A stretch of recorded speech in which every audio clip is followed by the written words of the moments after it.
Yeah, so this one is Alatric, a solution that is mainly intended for poaching that is really affecting main African national parks. So I've developed this project, which is developed by a Raspberry Pi and a GSM module to be able to communicate offline for rangers. So given that I've trained our models, and our models are able to like detect any threat sound that is related to poaching. So some of the threat sounds include a gunshot, just basically like a human talking in national park is a threat. Then a dog barking, or sometimes poachers can go to a national park with their vehicle. So I've built this one, and I'm gonna demonstrate how this solution works. So the first thing that we have right now, I've managed to extract all my data sets. Then I've managed to make sure that every class has about more than 600 classes for every data set. So the dataset is basically like on Google Drive. You can find the link on README file. So I have all the docs that will give you the instruction of how this was designed. But the first thing that I want to show you are the different models that I trained. So I like this is more like a benchmarking, trying to train different models and find the best model that is able to classify sound in a national park, right? So we have like a basic CNN model that we have here, right? So this is basically like a general basic CNN model with different layers, right? So with these layers, four layers and output layer that will produce and give the probability of every sound. So of course we have thread sounds and also normal sounds. So we have background, so sounds like maybe in a national park there's just like an elephant rumbling, a baboon barking, others like wind, lightning, all those background sounds were also included to verify our models. So this is a CNN. Then I also created a protonet model. So what the protonet basically does, it uses the encoder that was used on the CNN, then create an embedding layer, and to use that embedding layer to classify and train the model on different sound sources. Then also you have like a pre-trained model. So this is like a wave to vec model. This is basically like was developed by Facebook mainly for different sound classes. So on this model, what I did was instead of just like all the layers they were frozen, but the only layer that was trained was the linear layer, right? The linear layer was the one that was trained. So the first thing that what I had to do here was to like extract embeddings for this one.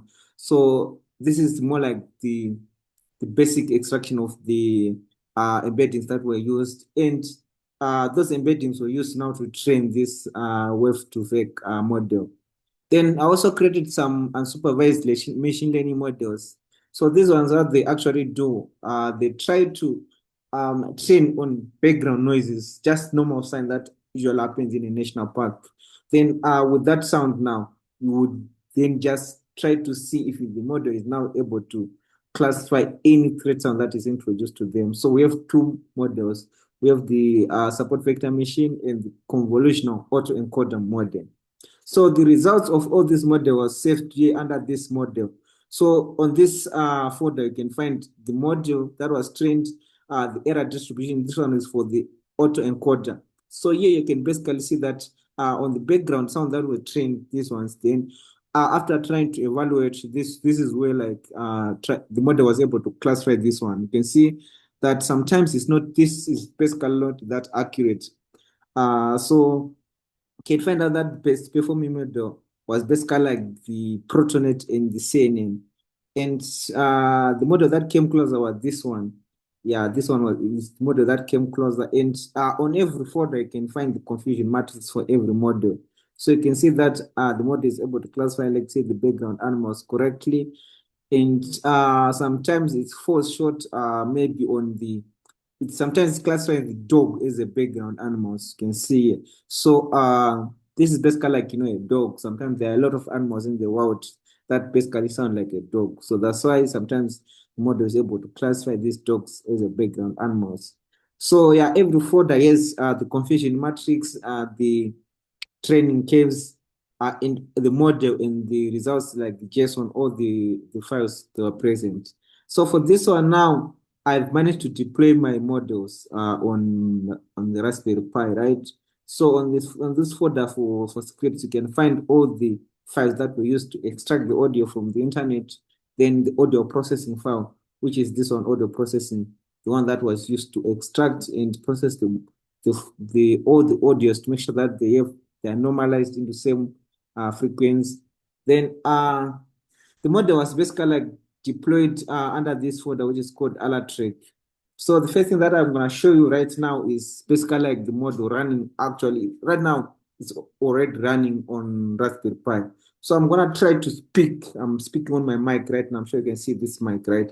So the mic, you can see that it actually classified this one as a threat to human, right? So what I basically did was to make sure that you have like you visualize the spectrogram of the file. So I created more like a dashboard file, right?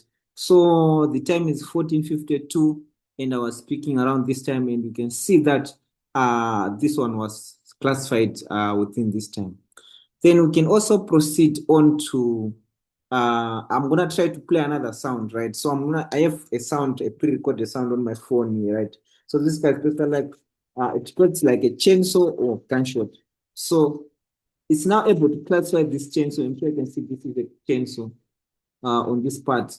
So what I basically did for this code was, given that maybe a model managed to classify that this class is classified, so it will suppress that sound for the next 15 seconds. It won't give an alert for that same sound because it already classified that. So that's why you see that it didn't classify, because I played this one before, and you can see this thread chainsaw was played around 14:45.